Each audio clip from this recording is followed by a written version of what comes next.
one of the things that we've done in working with Colonel Clements and also with Colonel O'Donnell and the state police is to really reinvigorate our focus on the neighborhood response team. And there's been some information about that out there already, but that's something that we've been doing, and it would not have happened without the support of the state police, Colonel O'Donnell, and the support of Chief Clements and Commissioner Pare, and that's something you should know will continue as we go forward, because that's one part of the solution. And one thing I want to let you know, and Tenny touched on this as well, there are no simple solutions to this problem.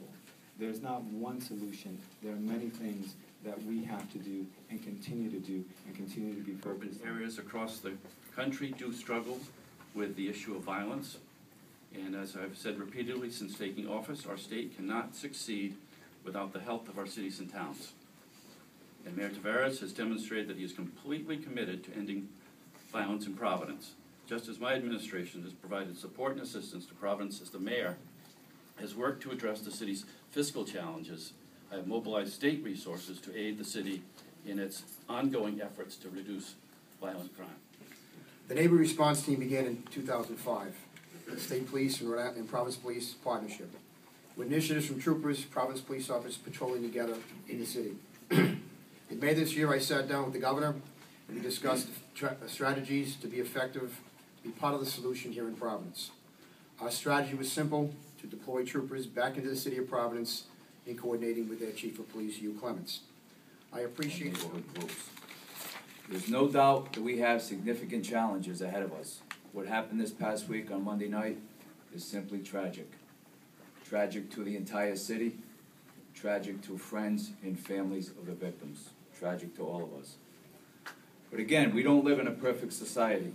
Unfortunately, this is not a new issue. Gun violence is a serious problem across America.